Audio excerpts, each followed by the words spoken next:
TNTV Tamil ஊடகம், தனித்துவமான தமிழ் ஊடகம். உலகெங்கிலும் வாழும் டிஎன்டிவி தமிழ் ஊடகம் பார்வையாளர்களுக்கு அன்பு வணக்கம்.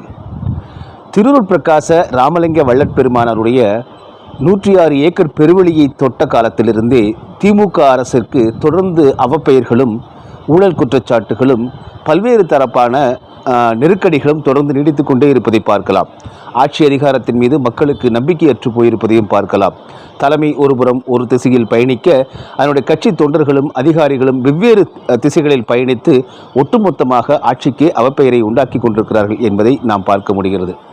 இத்தனை கோவில்கள் 3000 கோவில்களுக்கு நாங்கள் குடமுழுக்கு செய்துவிட்டோம், 3000 கோயில்களில் நாங்கள் பக்தியை பெருக்கிவிட்டோம், 3000 கோயில்களில் நாங்கள் ஆன்மீகம் தழைக்க வைத்து விட்டோம் என்றெல்லாம் சொல்லக்கூடிய இந்து சமய அறநிலையத்துடைய சேகர்பாபு அவர்கள் இத்தனை செய்தும் திமுக ஏன் இப்படி அல்லாடிக்கொண்டு இவ்வளவு பெரிய அவப்பெயர்களுக்கு குற்றச்சாட்டுகளுக்கு ஆளாகி அவமானப்பட்டு கொண்டிருக்கிறது என்பதற்கு என்ன பதில் தரப்போகிறார்?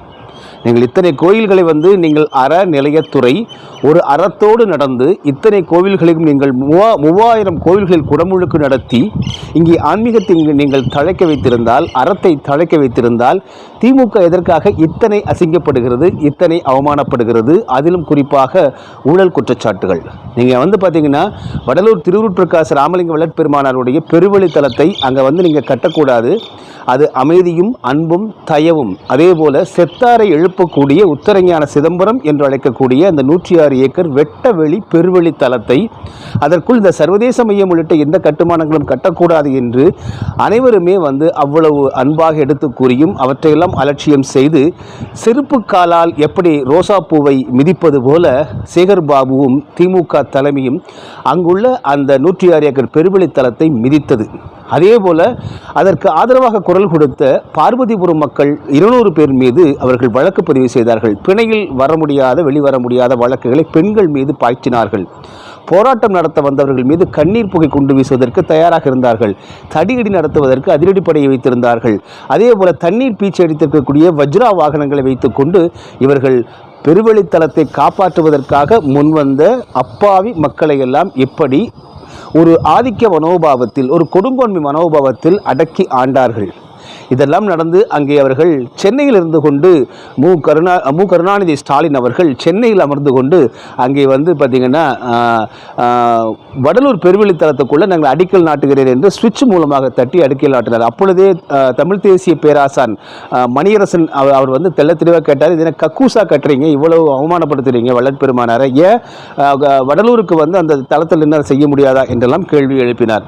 இப்படி இருக்கக்கூடிய நிலையில் இந்த நிகழ்வு நடைபெற்று வள்ளற்பெருமானாருக்கு விரோதமான இந்த செயல்பாடு நடைபெற்று வள்ளல் பெருமானாருடைய பின்பற்றாளர்கள், சமரச சுத்த சன்மார்க்கம் அறிந்தவர்கள் எல்லாம், இந்த 106 ஏக்கர் பெருவெளித்தலத்தை பற்றி அறிந்தவர்கள் எல்லாம் அங்கே கட்டக்கூடாது, இது தவறு, பிழை, ஏற்கனவே நீங்கள் 34 ஏக்கரை காவு கொடுத்து விட்டீர்கள், இந்து சமய அறநிலையத்துறை 25 ஏக்கரை பட்டா போட்டு கொடுத்து விட்டீர்கள், 6.25 ஏக்கர் சிவாச்சாரியார் ஒருவடம் அடைபட்டு கிடக்கிறது, அவற்றெல்லாம் மீட்பதற்கான எந்த நடவடிக்கை நீங்கள் எடுக்கல, இதற்கில் 72 ஏக்கரில் போய் கட்டுறீங்களே, இது தவறு என்று சுட்டிக்காட்டிய போதெல்லாம் அதெல்லாம் எங்களுக்கு தெரியும், நாங்கள் வள்ளலாருக்கு நாங்கள் தான் ஒரே அத்தாரிட்டி, வள்ளலாருங்கிட்ட ராத்திரி கனவுல சொன்னதை போல இவர்கள் கதை இழந்து கொண்டு அங்கே கால் வைத்தார்கள். கால் வைத்த காலத்திலிருந்து அடுக்கடுக்கான குற்றச்சாட்டுகள், புகார்கள் திமுக மீது நம்ம எழுந்ததை பார்க்கலாம்.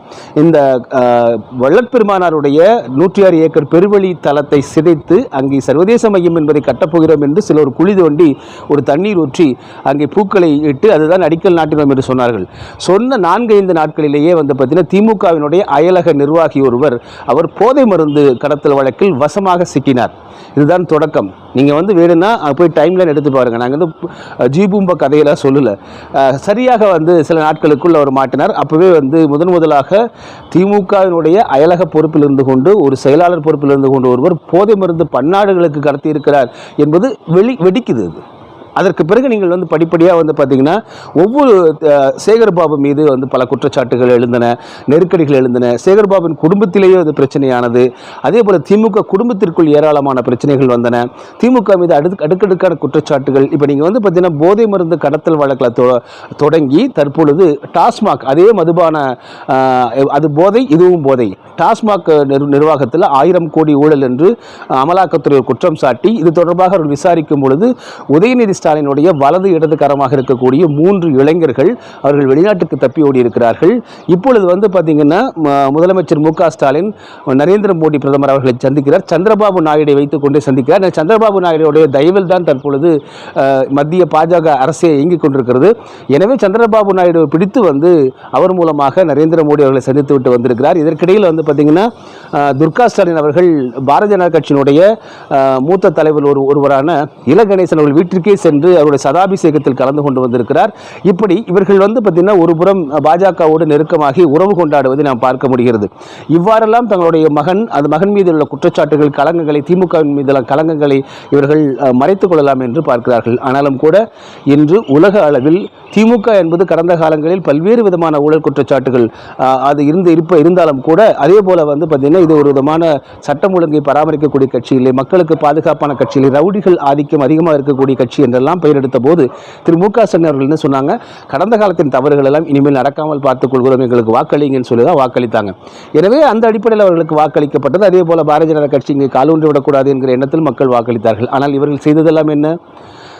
பொதுவாகவே ஆன்மீகம் மெய்யியல் பற்றி ஏளனமாக பேசக்கூடிய திராவிடர் கழகத்தை வைத்துக்கொண்டு, குறிப்பாக அது தமிழர் மெய்யியலையே சிதைக்கக்கூடிய ஈவே ராமசாமியினுடைய வகைராக்களை வைத்துக்கொண்டு பெரியாரிய, அம்பேத்கரிய என்றெல்லாம் பல இயங்களை வந்து முதுகுக்கு பின்னால் சொருகி கொண்டு திரிகிறவர்கள் வைத்து இவர்கள் வரலாறு 200 என்கிற பெயரில் 52 வாரங்கள் அபத்தமாக திருவூர் பிரகாச ராமலிங்க வள்ளல் பெருமானாருக்கு எதிரான பொய்யான பரப்புரைகளை மேற்கொண்டார்கள். தமிழர் மெய்யியலை அழித்துவிட வேண்டும் என்பதுதான் இவருடைய அடிப்படை நோக்கமாக இருக்கிறது. ஆனால் அதை உள்ளே போந்து அடிப்பதற்கு ஏதுவாக இந்த திராவிடர் கழகத்தைச் சேர்ந்தவர்கள் எல்லாம் வைத்து வள்ளலார் 200 என்கிற நிகழ்ச்சியை நடத்தினார்கள்.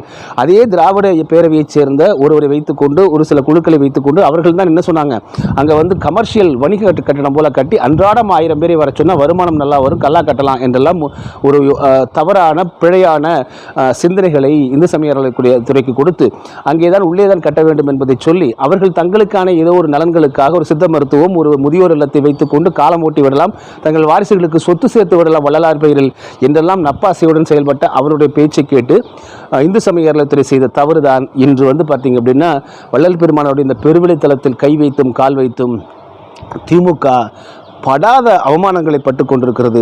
இன்னமும் அவர்கள் இதையெல்லாம் உணர்ந்தார்களா என்று தெரியவில்லை. ஏற்கனவே சேகர்பாபு அவருடைய நிலைமை எல்லோருக்குமே தெரியும். ஒரு இடத்துல கூட அவருக்கு வந்து மரியாதை இல்லாத நிலைதான் இருக்கிறது. அவர் ஒரு இந்து சமய அறநிலையத்தினுடைய அறம் சார்ந்த ஒரு துறையைச் சேர்ந்தவர். அவர் எப்படிப்பட்ட நற்பெயர் எடுத்திருக்க வேண்டும். இந்த அறம் சார்ந்த 3000 கோயில்களில் வந்து குடமுழுக்கு நடத்திய வள்ளல் பெருமானாருக்கு சர்வதேச மையம் கட்டிக் கொடுக்க முன்வந்திருக்கக்கூடிய திமுக அரசிற்கு எத்தகைய பெருமைகள் கிடைத்திருக்க வேண்டும். ஆனால் அத்தனையும் சிறுமிகளாகத்தான் கிடைக்கின்றன.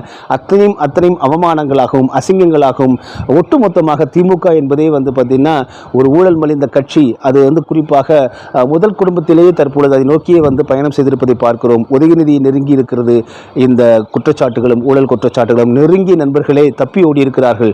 இதெல்லாம் நீங்கள் பார்க்கும் பொழுது வந்து பார்த்தீங்கன்னா வடலூர் பெருவழித்தலம் மட்டுமல்ல, சித்தர் பெருமக்கள் அதே போல தமிழர் கோவில்கள் எல்லாம், சித்தர்கள் குடிக்கொண்டிருக்கக்கூடிய கோவில்கள் எல்லாம் நீங்கள் விளையாண்டால் அதனுடைய விளைவுகள் விபரீதமாக இருக்கும் என்பதற்கு இதைவிட வேறு சான்றுகள் தேவையில்லை.